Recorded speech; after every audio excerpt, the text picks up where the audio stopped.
In Poland gave us the opportunity to really get to know the Jewish people.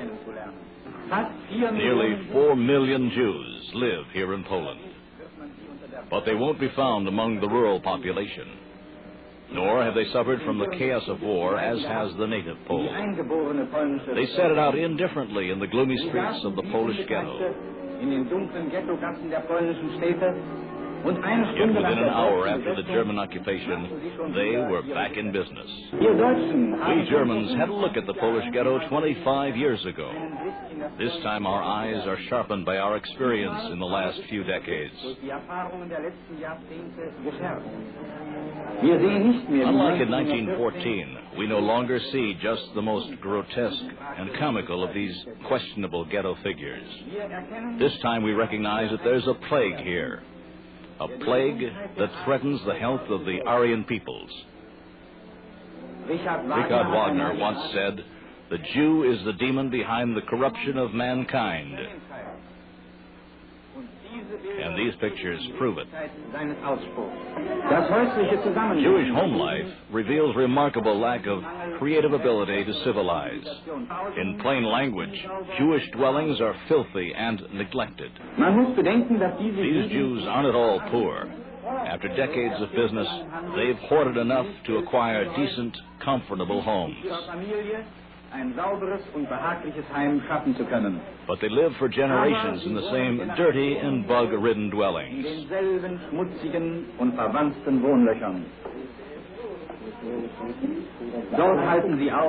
Untroubled by their surroundings, they go right on with their prayers.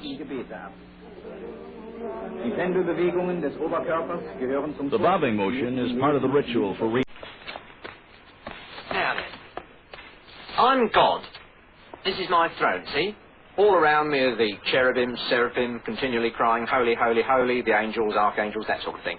Now you be me, Lucifer, the loveliest angel of them all. What do? Well, sort of dance around praising me, mainly. What sort of things do I say? Anything that comes into your head that's nice. How beautiful I am, how wise I am, how handsome, that sort of thing. Come on, start dancing.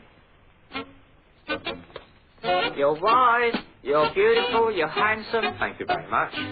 The universe, what a wonderful idea. Take my hat off to you. Thank you. Trees, terrific. Water, another good one. That was a good one. Yes, yeah. Sex, top marks. Now make it more personal, a bit more fulsome, please. Come on. Immortal, invisible. You're handsome, you're glorious. Thank you. You're the most beautiful person in the world. Yeah, I'm getting a bit bored with this. Can't we change places? That's exactly how I felt. I only wanted to be like him and have a few angels adoring me. He didn't see it like that. Pride, he called it. Sin of pride. Flew into a monumental rage, chucked me out of heaven, gave me this miserable job. Just because I wanted to be loved. I'd no idea. It's a very sad story. I suppose he had his reasons. Oh, can't you stop? It's a compulsion. I'm compelled to. His orders. Pathetic. He moves in a very mysterious way, you know. Yeah, that's terrible. But, I mean, apart from the way he moves, what's God really like? I mean, what colour is he? He's all colours of the rainbow, many-hued. But he is English, isn't he? Oh, yes, very upper class. A remarkable child of 10. He's quite a historian, editor of our school magazine. Ah, very interesting. This, Your Majesty, is Rupert, our young editor. How do you do, Rupert? Sit down. And what's that you're reading? Karl Marx. Surely you're not a communist. Do I have to be a communist to read Karl Marx? Rupert. That's a valid answer. Well, if you're not a communist, what are you? Nothing. Nothing? I dislike all forms of government. Somebody must rule. And I don't like the word rule. Well, if we don't like the word rule, let's call it leadership. Leadership in government is political power, and political power is an official form of antagonizing the people. What magazine did you say he edits? A commentary on current events. Pardon me, But, my dear young man, politics aren't necessary. Politics are rules imposed upon... Thing to it, after all, some conviction. But because most parents have been following the precepts of child psychology, of progressive education, of don't punish them, you're liable to sort of pervert or twist their growth and development, then children have a feeling of absolute freedom, of do what you please. You can get away with it. Teachers are saying that the idea depicted by articles in the movie called Blackboard Jungle are not rare occurrences which seldom affect a school, but are the rule in most big B schools of today. In some schools, it isn't safe for teachers to walk the hallways except in pairs for their own physical protection. A high school teacher in San Diego, California said, and I quote, "I've heard several boys say in my class their one ambition is to kill a cop." Think of it, teenagers, young hoodlums saying they want to kill a cop. "I've seen switchblade knives in my room," she said, and had sent boys to the principal's office with them. Juvenile authorities repeatedly tell of the attitudes of juveniles who, when brought to court, show utter contempt for constituted authority, and no wonder. Because it seems that the childish procedure is that law enforcement agencies must avoid at all costs giving youthful criminals any sense of guilt over their actions. Don't make... The enemy really wanted you. It had, even before it had infiltrated your life. Could you share a little bit of your own story?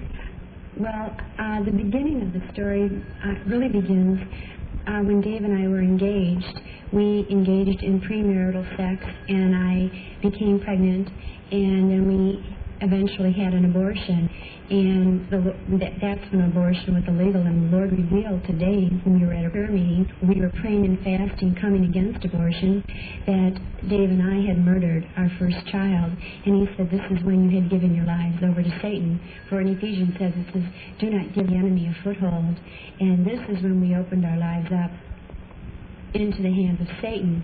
And after that time, when we finally got married, and then I wanted a baby, and then I spontaneously miscarried that child. 13 months struggling to get pregnant again, carried that child, but with symptoms of the disease starting to grow in my body. And then I became pregnant again with my second child, and then they didn't know whether they were going to terminate the pregnancy. They said, "Well, we don't know if our kidneys can make it." And then, after the birth of my second son, Blake, in 1976, I fully exacerbated with acute lupus.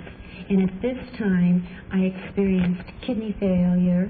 I lost, awful tone to my body. I had extreme fatigue, severe arthritic disease. I had 5 skin diseases on my face. One of them was planar warts.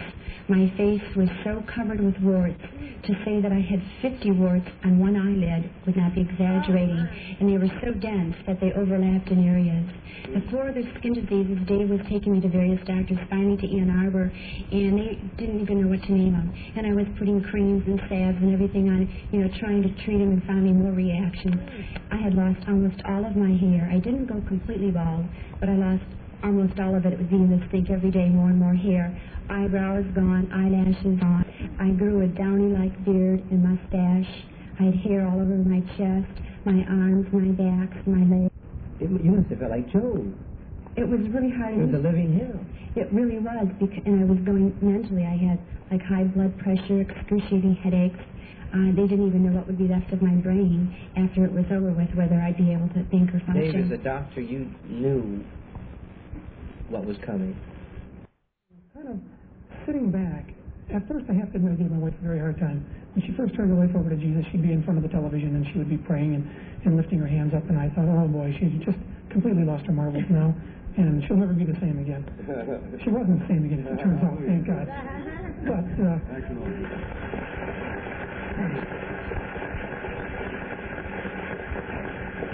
I finally realized after a while that something really was happening to her, and in spite of the fact that we were giving her medicine and so forth, she was doing really much better than I expected her to do. And as time passed, I slowly started to soften, and then pretty much I got off of her, and I thought, well, if she's going to die, at least let her die happy. She loves the Lord, fine, let that be it. And as time passed, I slowly started to soften, and then pretty much I got off of her, and I thought, well, if she's going to die, at least let her die happy. He's a cheat, and he's a fat slob, Dennis. And that's it. That's his good point.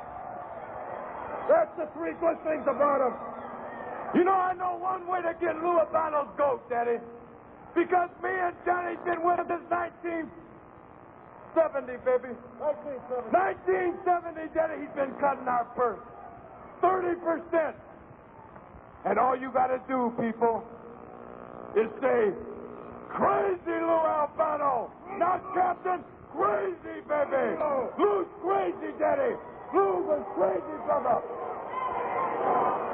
You know, do you ever try to talk sane? Did you ever try to talk sane to an insane person? Did you ever try to be reasonable with an irreasonable person? Did you ever try to be friendly to an unfriendly person? Did you ever try to talk to Lou Albano, make any sense with the half-wit would have come across with? We never needed you, Lou, and you're gonna spit on the day of the calendar that you ever turned your back on Jimmy and Jerry and Johnny, baby. You know, the captain came to me one early morning, baby, and he says, you know, Jimmy, you know, Johnny, you can always tell a crazy person because he's got crooked teeth. And then Lou Albano smiled, and he don't have a straight tooth in his head, baby. He's crazy. Lou Albano. Well, you know, why the question is, why the complete metamorphosis? Why the complete change? I mean, you don't have to get scientific about this. There's nothing like that. A couple of months ago, the Valiant brothers were extolling the virtues of Captain Lou Albano. Now, the Valiant brothers indeed are just... Lou Albano's about the lowest thing on your totem pole. What is it? I want to say this. What started the whole thing off is Lou kept interfering in our matches. We had a match with Tito Santana and Tutsky. We had the match just about won. What happens? Here comes Lou Albano. He interjects himself where he wasn't needed, where he wasn't wanted. And the end result was we got disqualified. We happened to lose a match. And it's been time after time after time. And I said, Lou, butter! Keep your lousy, greasy paws where they're not wanted. And that's what started it. That's what started it, baby. And then the other thing started, and I hit Lou's booze. I hit his booze. I broke every bottle. But I'm telling you something right now, Albano, you ever stick your nose in the Valiant Brothers, we're going to kick the booze, going to kick everything of scars. You see the scars all over his head? You know how many times he's been kicked and punched? How many times you've been hit over the head with chairs and... Crazy, baby. You think you can keep your sanity after you've been hit so many times with punches and kicks and chairs and ran into steel poles? That's why Lou Albano's not... He's as soft as a 5-day-old prune day. Musty! Lou Albano! We fired you, brother. You didn't fire us. You did us justice getting out of our life. We're going to have more bread. We're going to win all our matches from now on. We don't need you. You're crazy. Lou Albano, you're crazy. All right, let me ask you both one question. If you had the opportunity, would either one of you get in the ring with Lou Albano? Oh, what do you hate? Right now, brother, right now. Bring him out. Anywhere. Anytime, baby. Lou Albano. This is it, brother. Johnny, myself, the gentleman. Anywhere. I don't allow my champion to go in there against the likes of that.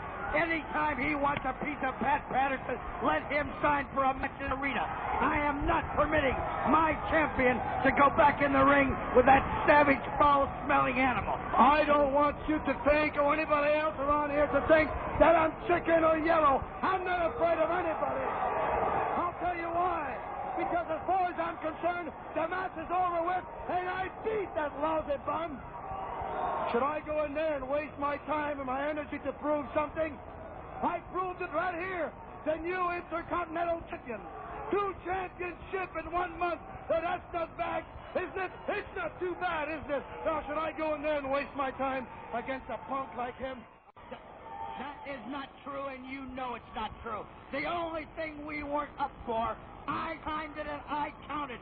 Johnny Rod broke 1,112 rules in this one. Why, we stuck by the rules. We tried to do what was right. But Johnny Rod, being the type of person he is... Insult the intelligence of the fans now. You couldn't insult him. The fans don't have any intelligence. I signed a contract to wrestle on television, and I wasn't supposed to wrestle Johnny Rod. So, of course, I wasn't ready for him. But I'll tell you one thing. He wants to break the rules. I can break the rules better than anybody. And now, if you don't think that I have the guts to do it, because every one of you around here think I'm chicken or yellow, well, you get him in the ring right now, and I'll show you what I do to him. Oh, wait just a minute now. Johnny Rogers is obviously way back in the dressing room, probably in the shower by now. You had your opportunity. I don't care. I'll wait 10 minutes for him if you want me to. I'll prove to you what kind of man I am. When I make up my mind, and you're aggravating me right now, when I make up my mind to hurt somebody, I do so. And right now, this is exactly the way I feel. You get that bum in here, and I promise you one thing, I'll break his skinny neck. And whatever happens, McMahon, you will personally be responsible. You are the one who's instigating this. Whatever Pat Patterson does to Johnny Rod is going to be on your hands. Whatever he breaks, however long he's in the hospital, you're the one. Or could it be that Pat Patterson doesn't want to meet Johnny Rods in a title match? That's why we don't want to get back in. We don't want to show Johnny Rods what a great competitor he is. Is that it? Let me tell you something. I don't want nobody to feel sorry for me, but since you think I'm yellow and scared, I'm going to tell you and all the fans the truth. I have a cold and I don't feel good, but it's still I'm a real champion, and I go in the ring and defend my championship. So you want to know the truth? That's the truth. The doctor told me I shouldn't wrestle tonight, but as a true champion as I am, I went in the ring anyway. And you think that Johnny Rod was going to... Anytime you beg another man to set you free, you will never be free. Freedom is something that you have to do for yourself. Just like the white man in America brought about freedom for himself by letting the people who oppressed him and colonized him know that he was willing to pay the price.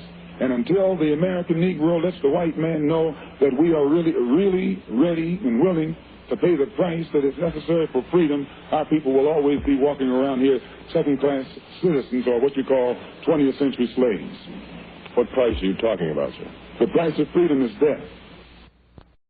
Malcolm, this is your first public statement in that 90-day period, is it not? First time I opened up my mouth in 90 days. That's why I'm talking so fast and so hearty. You feel, however, that we're making progress in this country and worldwide? No. I will never say that progress is being made.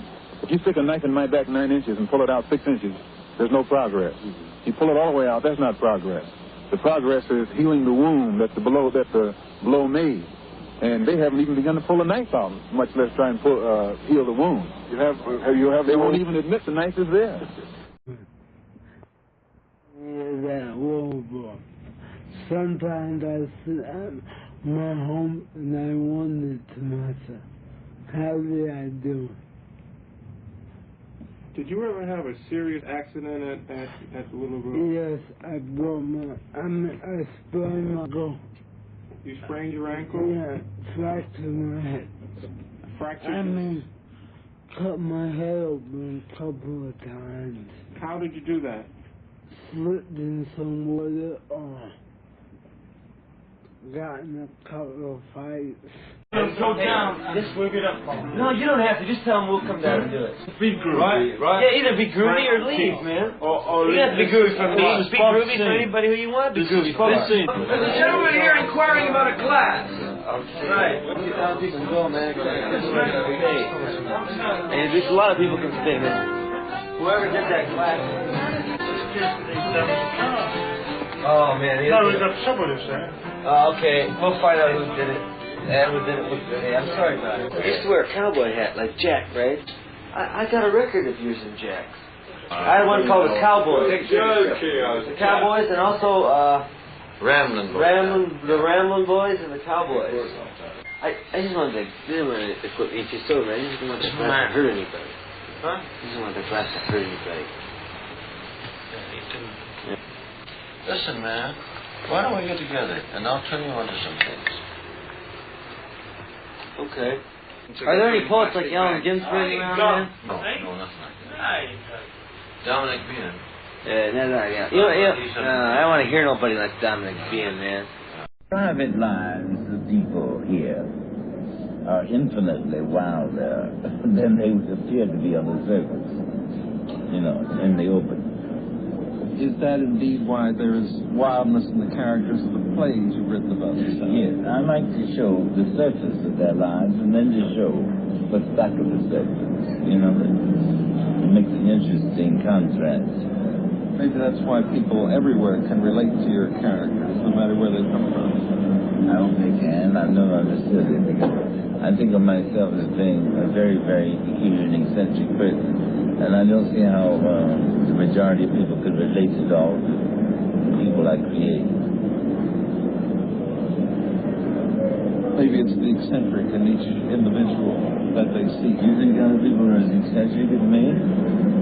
You know, more hidden. Well, that's a relief to hear that. It's very encouraging. I shall continue with my eccentricity now.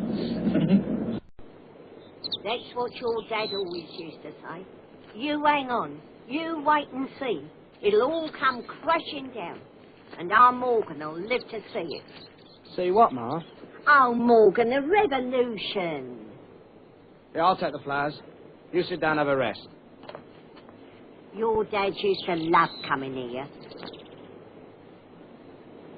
You know, he wanted to shoot the royal family, abolish marriage, and put everybody who'd been to public school in a chain gang.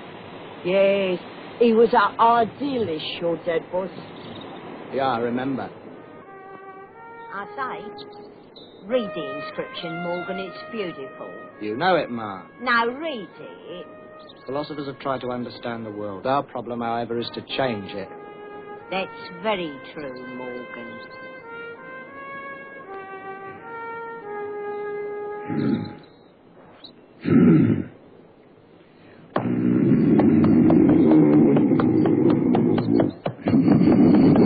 Morgan!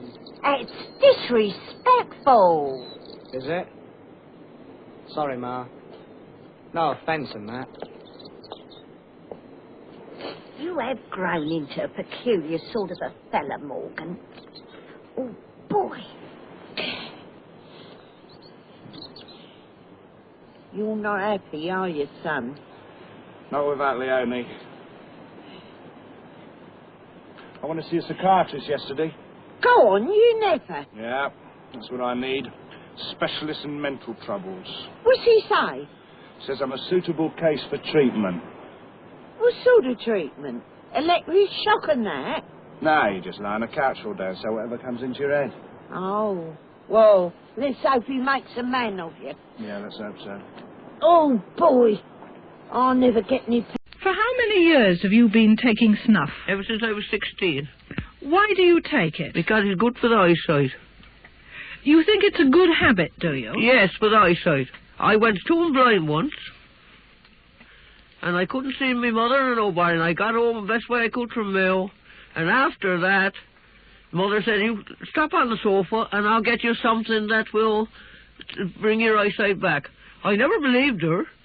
Well, she went off, of course, being 16, I kicked up a fuss about it. The next morning I was at work. How much snuff do you take in a week? Well, Gerald and I takes about an ounce or ounce and a quarter. Do you always carry this with you? Oh, yes. Wherever I go, I take it. Yes, I take it everywhere. And it's a habit you'd recommend, would you? It is a habit that I recommend. People reckon it's a dirty habit, but you can be clean with anything. I don't believe in dirty habits. 10 no more than smoking fags. Nor so much. And I don't believe in smoking fags. That's right. Tell me another thing while I'm here. Do you ever wish you had the electricity instead of oil lamps? No, I don't. Why is that, Dorcas? Because I don't believe in electric. God Almighty gave the oil, but he didn't give the electric. Let's tell you straight. And on the whole, you don't approve of these newfangled things, No, I don't. No, I don't. None of it. She's withholding. She's not giving herself permission to have an orgasm during intercourse. Manipulating her clitoris while you're having intercourse with her. Have you tried that? Yes, I've tried that. When an attorney, I suggest you call him. Oh, we talk to him all the time, you know, but... Okay, so tell him to give you a key. I'm not. And if you touch my door, I'll get you arrested. Okay, well, we'll just find other ways of getting in and out of the place, you know? You do anything. Listen, climb over the roof, go in the windows. I don't care. Oh, great. So if I find any of you in the hallway in the building, you know, a poll check with you, I'm going to have you arrested. My men have orders to the police will laugh. Detain you until I can get a cop. Yeah, the police will laugh. You like... Oh, that's okay. I've been laughed at before. Wouldn't be the first time. So I guess you must enjoy being laughed at, then. Yes, I do. I love it. Okay, well, that's how you spend your time. Right. Be my guest. Bye-bye. Bye-bye.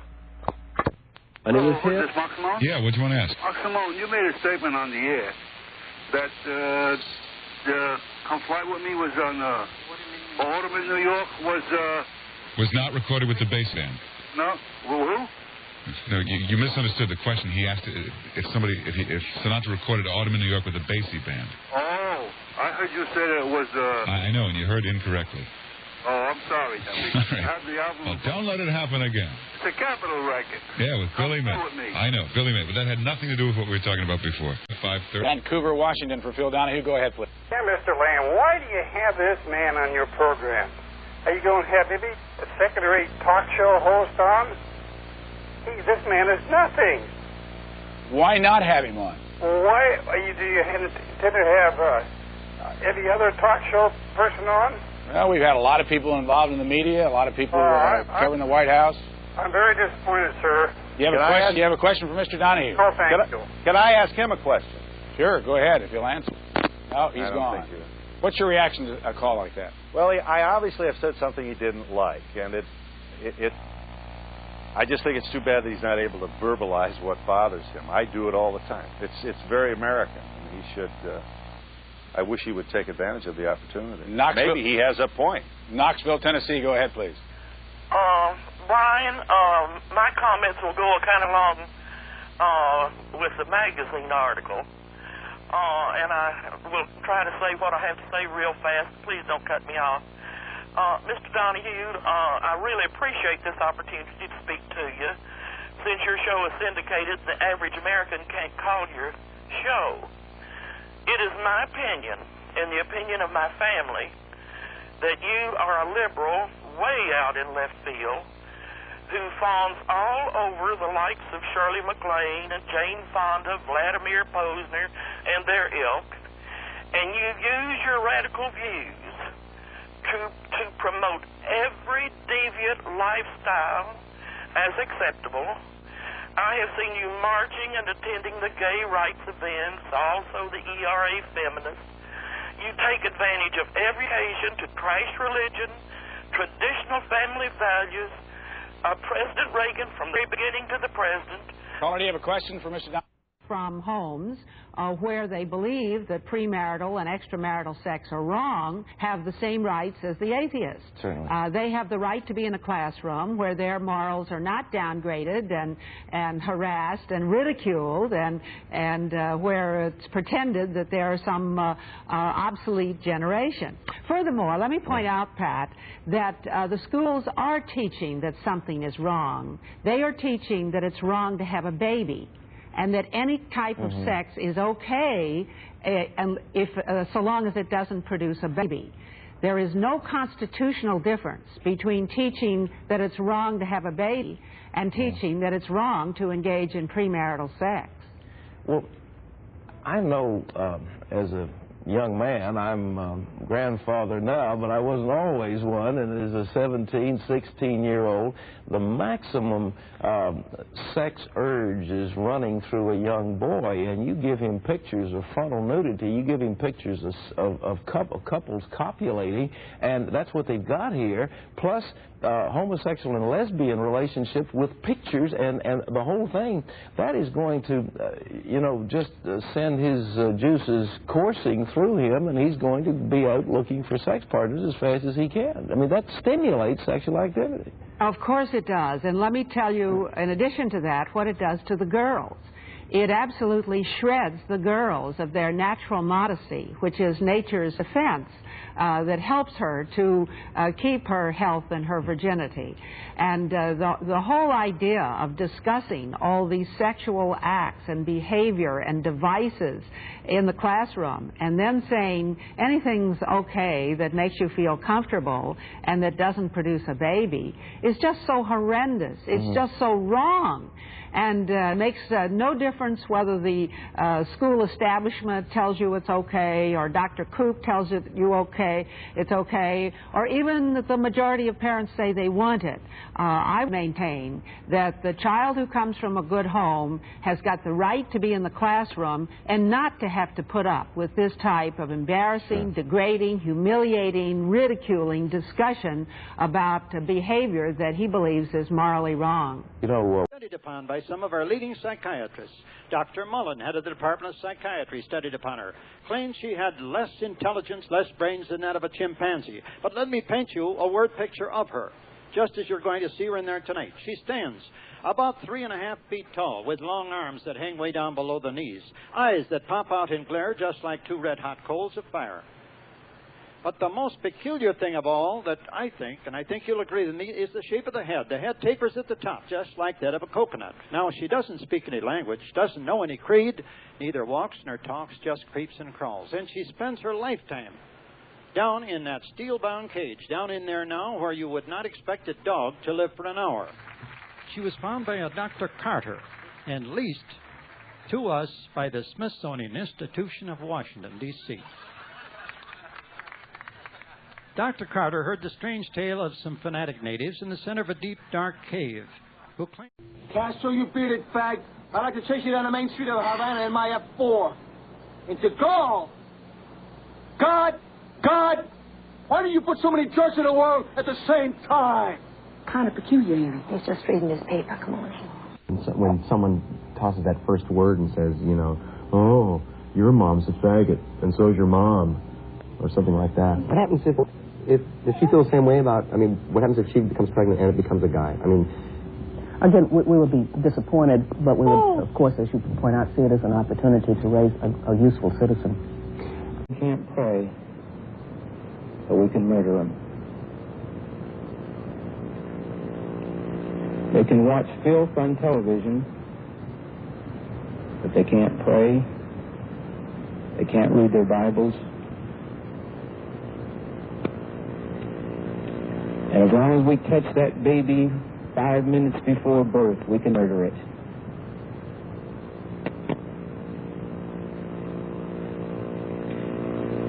For God so loved the world. A lot of special angels, aren't there now? I am Almighty God, your Redeemer, the one who made you and formed you from the womb. I am the maker and creator of all things. I alone stretched out the heavens. By myself I made the earth and everything in it. Hear that little heartbeat. See that forming image. What are you afraid of? Can you drown our memories? Here, get rid of it.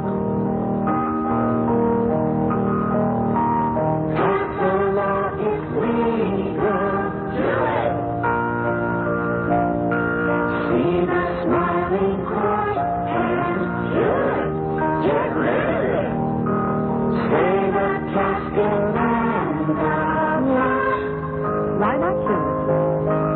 Using tactics we ain't got. But we need to kill it.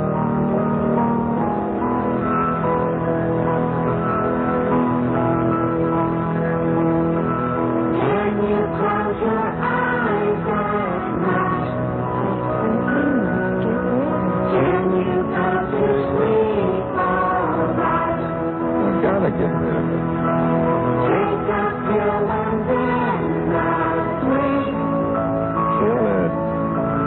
Even when you're out, you think. When you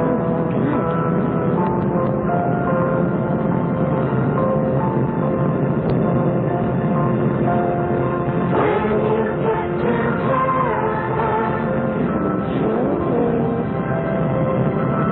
when you're facing Jesus, My child, you kill it.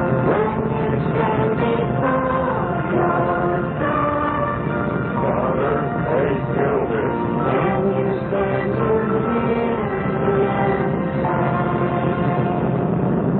My creation. Religion is it's a drug. It's addicting. Can God deliver a religion addict? Can God deliver a dog? Oh, yes, he can. Can God deliver a little black puppy like this? Oh, yes, he can. Folks, tonight, this little dog need your prayers. I want someone in the congregation to help me out. Sister, would you come here? Lay hands on this dog. The Bible says they lay hands on the sick and they shall recover. And tonight, this little dog is going to be touched. Oh, I feel it. In the name of Jesus, you little dog. Goodbye. Baby, don't be scared, baby. Poor little thing. Poor little thing. See, he's got the Holy Ghost. He's much better. Holy Ghost, this dog walking like this before. Notice the way he staggers now. He's truly delivered. Look at him. He's touched. He's miracle, miracle. Look what God has done. Hallelujah. It's a miracle. God's delivered the little dog. Look at this little dog. He came in a wheelchair. Now he's delivered. Come on, little dog. Show the folks. Folks, this is it. See what God has done. There it is. Living proof. It's happened before your very eyes. God has done a miracle. God is in this place tonight. God has worked through his servant and done something wonderful again. Now I want you to get out your dollars, and we're going to give money tonight to kill a commie for Jesus. We're going to fight communism so the little dogs like this can be set free. Everyone, get out your money. Come on, get it out. Oh, hallelujah. I feel good. Hallelujah. One thing, you have to kneel down, stand up, sit down, kneel down, stand up, and gets you tired. Mostly before I get a beating, I always say a prayer. God, please make my burdens light. Please put something into my mother's head that would make her forget about the beating. I said we'll go to heaven. I'm just taking a guess. I don't know for sure. You go up in heaven when you die. So you don't have to pay taxes or anything. I'm positive. You're the 8th revolution. Come with me. Come with me. That's real shit. That's not no bullshit. A good thing. That's a good thing, because I think it's about time that Jews began to think straight. And one of the issues that I am trying to raise among them is we have a tremendous problem today in Israel, and it's called the Arabs inside Israel. And I'm not going to go into the question of whether Arabs are good or bad. Let's assume that they're all saints. The question is, does the state of Israel, which was created as a Jewish state, meaning a state with a majority of Jews, which would give the Jewish people sovereignty and destiny. And created as a democracy. Now, can that be a democracy too? Now, people have a tendency to speak without thinking. Now, think carefully. If Israel was created as a Jewish state, which means that it is defined as a state which will always have a majority of Jews, can it also be... Was it defined that way, as a state that will always have a majority of Jews? It was defined as a Jewish state. Now, what in the world does that mean? At the very least, it means a majority of Jews. Otherwise, I can assure you that an Israel with a majority of Arabs will not be a Jewish state. Because I am telling you that the Arabs, all of them, support the PLO.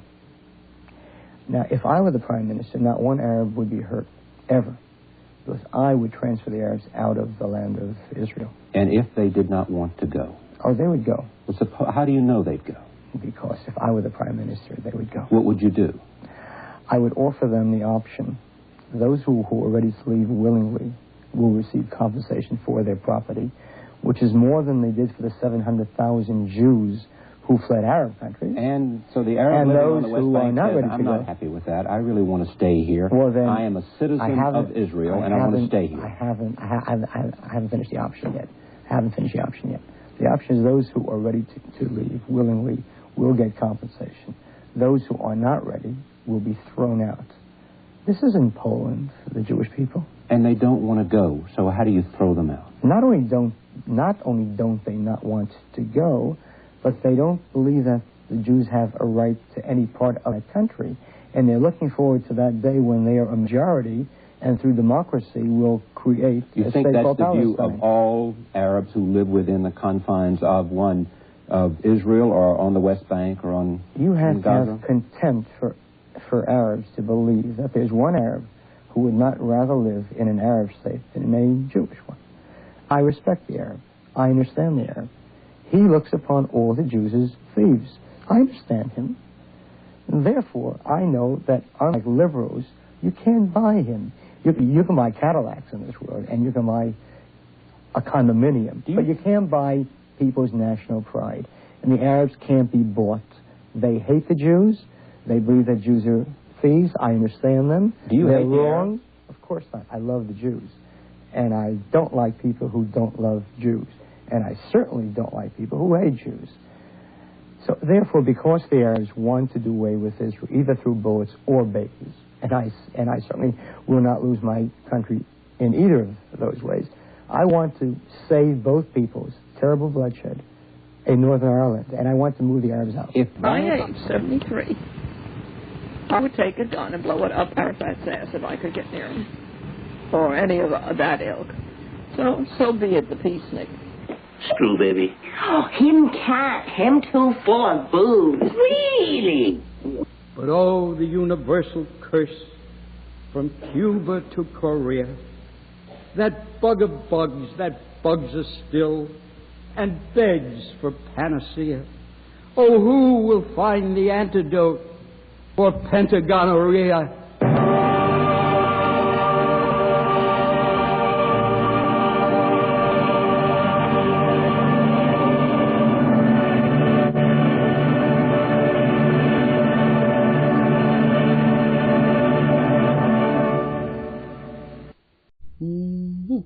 That was bad, too. Joseph was riding a mule, him and Mary. Mary sometime ride on a mule, and he walk, and he ride, and she be walking. Poor Mary, she was suffering in pains. Jesus was to be born. So it's nothing else. Joseph decided in his mind it was a shame to just lay down on the ground right there for Jesus to be born. He wanted to get under some kind of shelter. Mary and Joseph journeyed on back down to this barn where they had left the mule that they was riding. He had a place to stay, and they didn't. Those steers and those bulls was looking through the crack, big old cracks in the barn. They was looking at him coming on down that way. They was looking at him as to say out of their eyes, I wish they would come in here. We'll get back and let Jesus be born. And they was just looking at her, breathing with big old wishful eyes. I do believe their eyes was full of water. Oh, big mean-looking bulls. They were better to Mary than people was. They got back, got off in corners, and made room for Mary to come in so she could lay down and Jesus be born.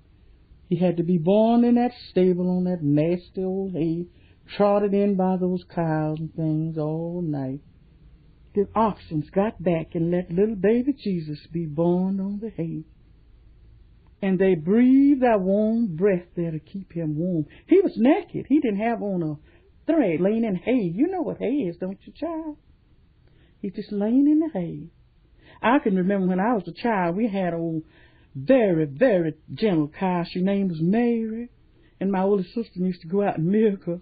She'd sit on the box and be milking, and I'd stand in the front of a cold, frosty morning. What is your explanation for that, God? That's what you're afraid to say. What is your explanation of that? Because you can't say it. My explanation is that you feel that whatever decision you make, you're going to lose here. And maybe that's why it's so hard for you to make that decision. My dad told me to stay here. I will stay if my mother will stay. There's no pressing job for her. She can have my Social Security check to live on while she's here. Is that possible, Mrs. Smith? I told him that we could come down once a month, maybe, and You're going stay to a get me week. not scared, so I'm not scared. Well, this dude's playing boogie-woogie with me. But, Jerry, listen a minute. You mean that you can't stay away once a month? Let us come once a month and see you. I mean, in walked this one old dude with green teeth, and I couldn't think of nothing to do, so I just reached out and kicked old green teeth right in the knee. Jerry, if I'm not scared, I won't kill you. It's important that you listen to me for a minute. Why, you going to tell me Dad's dead? If you go back, you going to tell me Snoopy's dead? You had better listen. Don't think of something else while I'm talking to you. Listen to what I'm not saying. talking to you at all. Okay, if you go back, you may wind up in a hospital that I won't even get to come and see you once a month. You are not my... Do you understand me? Do you realize this is my mother and I'm trying to keep her alive? Now, what do you recommend, Doctor? I recommend you give her a chance and listen to her. Don't you think it would be better that you stay here on your own? Were you signed yourself in? I don't. Jerry, I think that you're confused enough about and frightened enough that I'd be afraid you would hurt yourself if you were in the hospital. Okay, now you are afraid that I would hurt myself if I wasn't in a hospital. But why is that? Because you're not afraid? Because you're not afraid? No, from what you said. I think my dad can treat me very nicely. Well, I understand that your dad wants you and knows that you have to be in a hospital for that.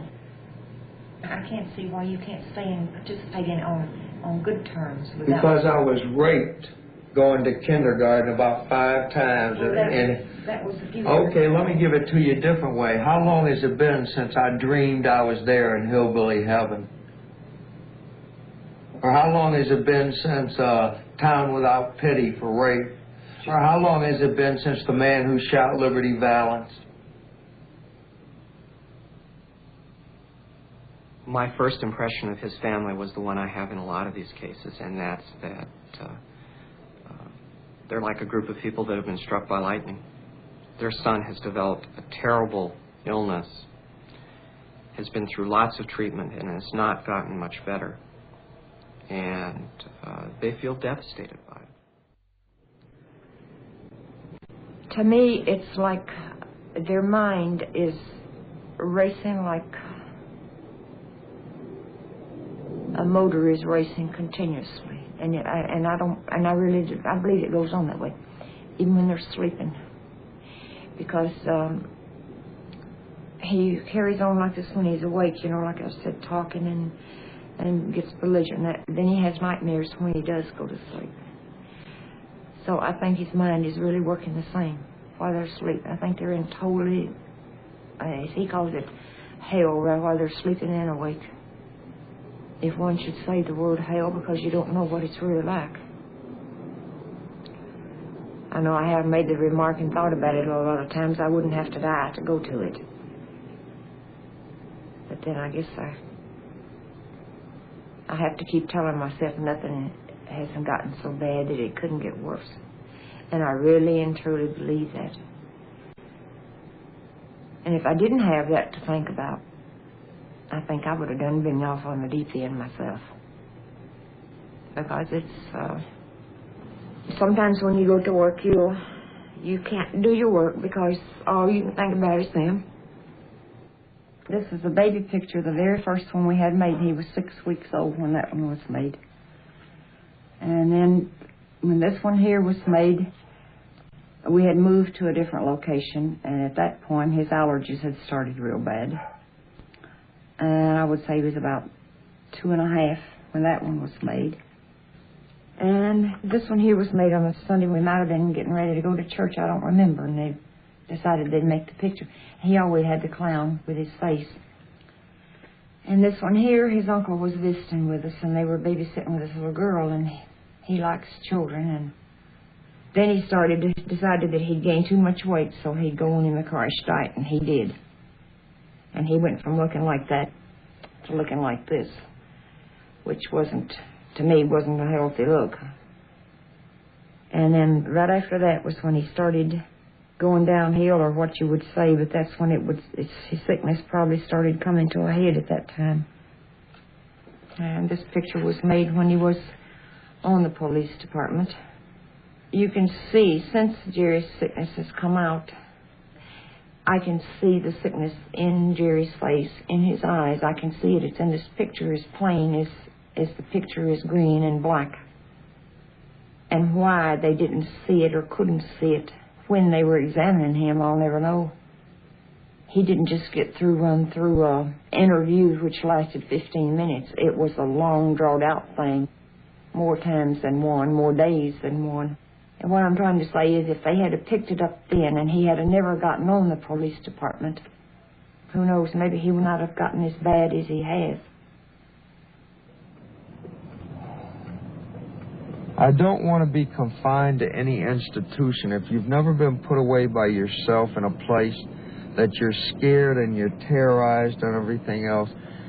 Lord have mercy, you don't know where you've been, but that's my father's home, and he worked, and that's clean money. He worked 31 years at Chrysler's, doing 300-pound deadlifts, 3 a second for 31 years. And it's clean money, and I don't know. Are the cops going to kill me, man, for quitting? Is somebody going to kill me?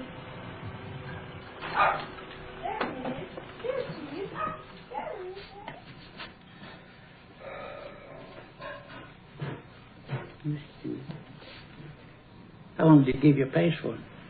Till 6 tonight. Are you going to kill me? No, I got no intention to nothing to you, Joe. See, I still have this male aggression thing, and I don't know if you're going to kill me, and I don't care. Enough's enough. Well, what makes you think your daddy would kill you? Because we were getting 20 gunshots a night, and I couldn't figure out where they were coming from. I went out there and found out everybody was shooting everybody.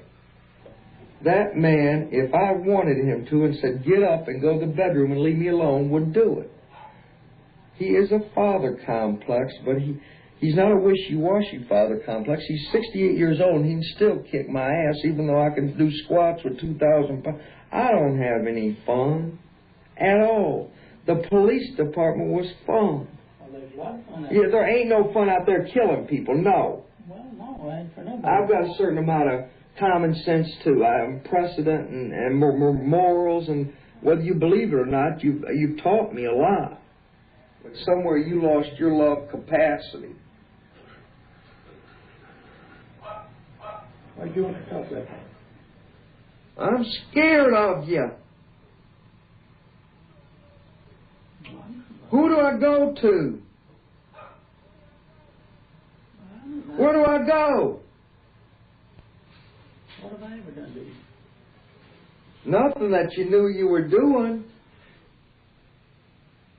It's awful bad when you only got one kid, too, because you think of what we done. We worked, both of us worked hard and saved and tried to have something for Gerald, you know, so he wouldn't have to work hard, you know, to give him a good start in life and everything, try to put him through college and do that thing that maybe we should have bought, but saved it for him.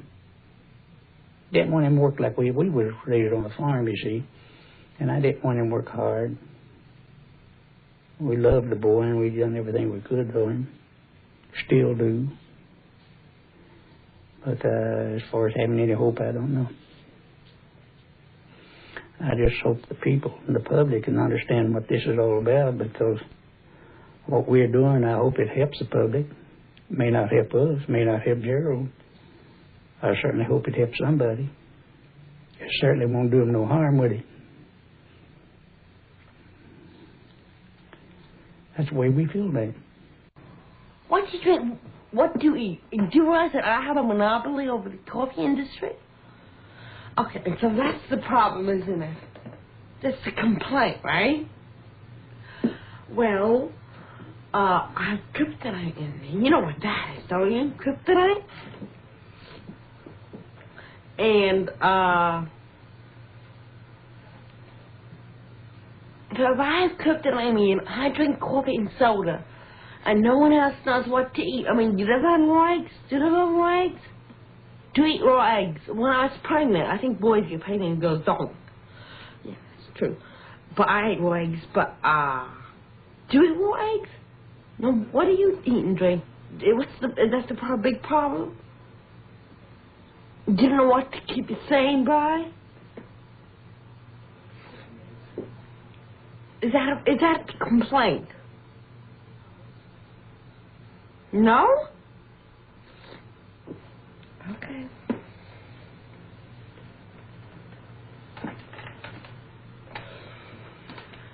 My daughter now is in a state hospital.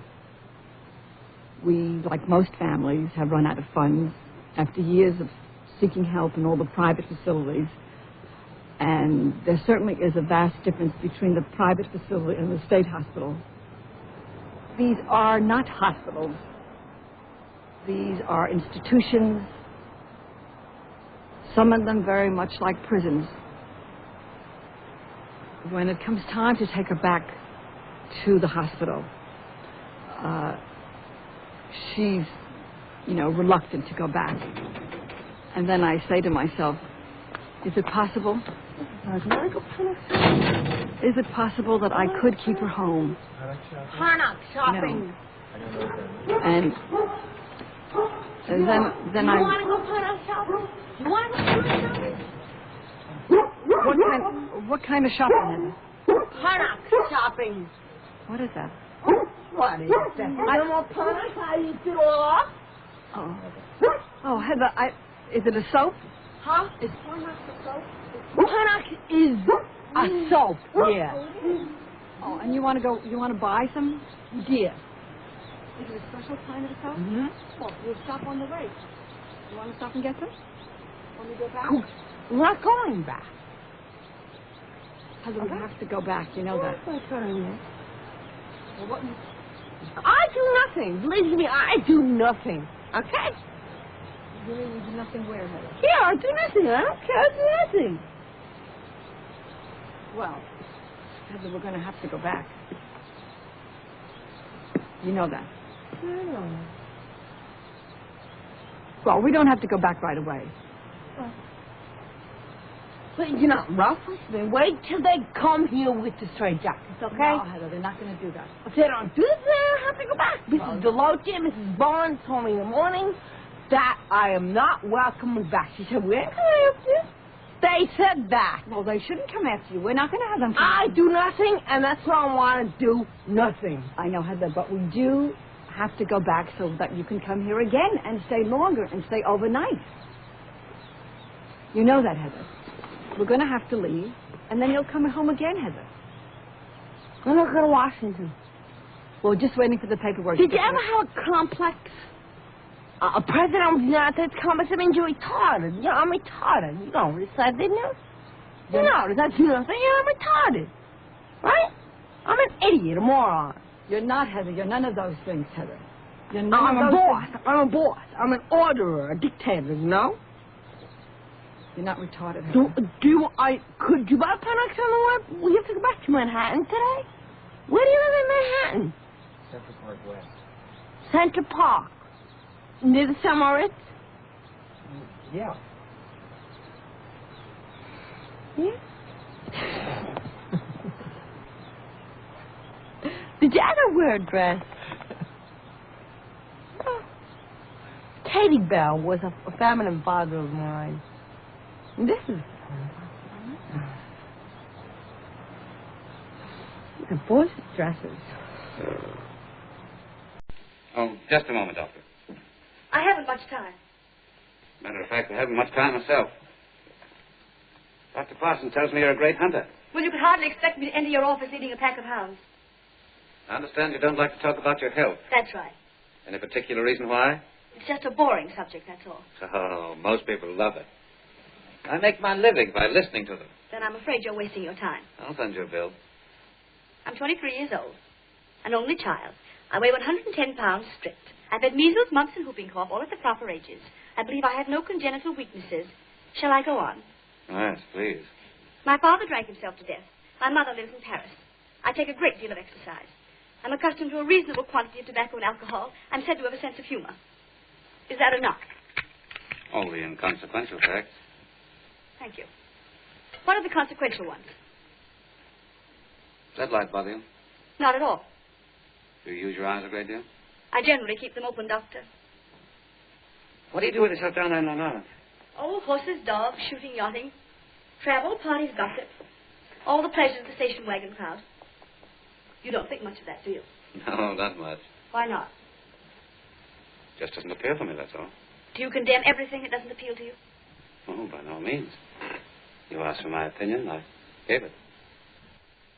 Well, anyway, that's my racket. What's yours? Mine? Oh. Brain surgery, large practice, about 10 days off every summer. Sounds awful. It is. Then why do you do it? Because, like yourself, I've been caught in a racket. Oh, Doctor, what a relief to know that you're no better than I am. Ah, but you see, I'm clearing out of my racket. I'm leaving for Vermont in about 15 minutes. Vermont? You don't mean that narrow, pinched-up little state on the wrong side of Boston? That's the one. No kidding. No kidding. What are you going to do there between yawns? You wouldn't be interested. Oh, come now, Doctor, after leading me on like this. Well, I'm going to do scientific research on the growth of cells. In little guinea pigs. No, just cells. Sounds silly. So I'm told. Still, I almost envy you. Must be nice to believe in what you're doing. Don't you? Not in the way you do. Oh, I'm not complaining. Take it all in all, they've dealt me a very good hand. I'm young, I have no particular responsibilities. I don't intend to cultivate any either. Once free or without. Shall probably marry someday, no hurry about that. When I do, I shall build a house on a ridge I know with a glorious view. I have my horses, and even luck I'll have about 40 years of that. I think that's a pretty good setup. What'd you do yesterday? Played bridge in the afternoon, I went to the theater in the evening. How about the nice little man was sitting on the subway right next to a priest? And he turns around to the priest and says, I don't know who you are, young fella, but you dress something terrible. The priest says, why? He says, your collar's turned around. Look, if I had a mirror, I'd show your collar's backwards. He says, well, I'm a father. He says, I'm also a father. A grandfather and a great-grandfather. I wear a nice tie with clips, with points, with everything beautiful. He says, your collar's turned around. You look awful. He says, you don't understand. I'm a father to many thousands. He says, many thousands? Better you should have your pants turned around. I say thousand, monsieur. Thousand thanks for that. Oh, shame. Shame. How many times have I told you not to be frightened? Have I not told you? God, look, after all these children. There is an indefinable, mysterious power that pervades everything. I feel it, though I do not see it. It is this unseen power which makes itself felt and yet defies all proof, because it is so unlike all that I perceive through my senses. It transcends the senses, but it is possible to reason out the existence of God to a limited extent. Even in ordinary affairs, we know that people do not know who rules or why and how he rules, and yet they know that there is a power that certainly rules. In my store last year in Mysore, I met many poor villagers, and I found upon inquiry that they did not know who ruled Mysore. They simply said, some god ruled it. If the knowledge of these poor people was so limited about their ruler, I, who am infinitely lesser in respect to God than they to their ruler, need not be surprised if I do not realize the presence of God, the King of Kings. Nevertheless, I do feel, as the poor villagers felt about Mysore, that there is orderliness in the universe. There is an unalterable law governing everything and every being that exists or lives. It is not a blind law, for no blind law can govern the conduct of living beings. And thanks to the marvelous researches of Sir J.C. Bose, it can now be proved that even matter is life. That law, then, which governs all life is God. Law and the lawgiver are one. I may not deny the law or the lawgiver because I know so little about it or him. Just as my denial or ignorance of the existence of an earthly power will avail me nothing, even so my denial of God and his law will not liberate me from its operation, whereas humble and mute acceptance of divine authority makes life's journey easier, even as the acceptance of earthly rule makes life under it easier. I do dimly perceive that whilst everything around me is ever changing, ever dying, there is underlying all that change a living power that is changeless, that holds all together, that creates, dissolves, and recreates. The people are the people. That is one of the biggest faults that could ever be made. Moved. If the lady wasn't in the room, which I don't think is necessary, My body at present have cigar burns, cigarette burns all over it. My testicles at times bother me now from cigarette butts, sticks, rifles, laying on the table with my head